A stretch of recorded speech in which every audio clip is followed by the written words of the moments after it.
உங்க எல்லாருக்குமே தெரியும் 2 விஷயம் இப்போ ரொம்ப ட்ரெண்டிங்கா போயிட்டு இருக்கு. ஒரு பக்கம் என்னன்னா, நெறைய இஸ்ரோ சயின்டிஸ்ட் வந்துட்டு ரிசைன் பண்றாங்க அப்படிங்கிற ஒரு நியூஸ்.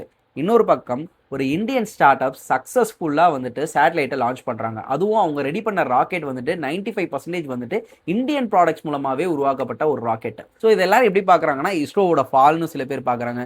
இன்னொரு பக்கம் என்ன பண்றாங்கன்னா, இதெல்லாம் எதுக்குப்பா பிரைவேட் கம்பெனிஸ்ட்ட குடுக்குறாங்க? ராக்கெட் பண்றதெல்லாம் மாரி ஒரு முக்கியமான விஷயங்கள், ஒரு பெரிய விஷயத்தலாம் எதுக்கு பிரைவேடைஸ் பண்றாங்க? அப்படின்னு சொல்லிட்டு சில பேர் யோசிக்கிறாங்க. ஃபர்ஸ்ட் இது இஸ்ரோவோட ஃபால் கண்டிப்பா கிடையாது. எந்த ஒரு ஐடி கம்பெனிஸ் வேணா எடுத்துக்கோங்களேன். மைக்ரோசாஃப்ட், இல்ல பேபால் இவங்கலாம் எடுத்துக்கிட்டீங்கன்னா, இதுல இருந்து எக்ஸ்பீரியன்ஸ் கெயின் பண்ணிட்டு வெளிய போறவங்க, இன்னும் மல்டிபிள் கம்பெனி ஸ்டார்ட் பண்ணுவாங்க. ஆனா அது எந்த விதத்திலயுமே மைக்ரோசாஃப்ட்டையோ, பேபாலையோ இல்ல அமேசானையோ பாதிக்காது.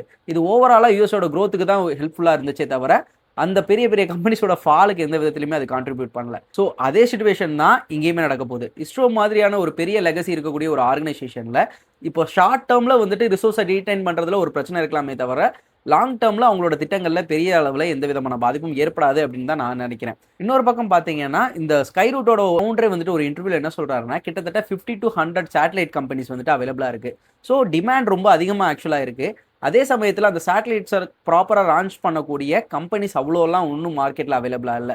ஸோ டிமாண்ட் அதிகம், சப்ளை ரொம்ப கம்மியா இருக்குங்கிறப்போ, இது நமக்கு வந்துட்டு எக்ஸ்போர்ட் ரெவென்யூவை இன்க்ரீஸ் பண்ணி கொடுக்கும். வெறும் நம்ம ஐடி அண்ட் ஃபார்மாவை மட்டுமே நம்பி ரொம்ப நாள் இருக்க முடியாது. நம்மளோட எக்ஸ்போர்ட்டை வந்துட்டு இன்க்ரீஸ் பண்றதுக்கு இந்த மாதிரியான விஷயங்களையுமே நம்ம இன்வெஸ்ட் பண்ணி தான் ஆகணும்.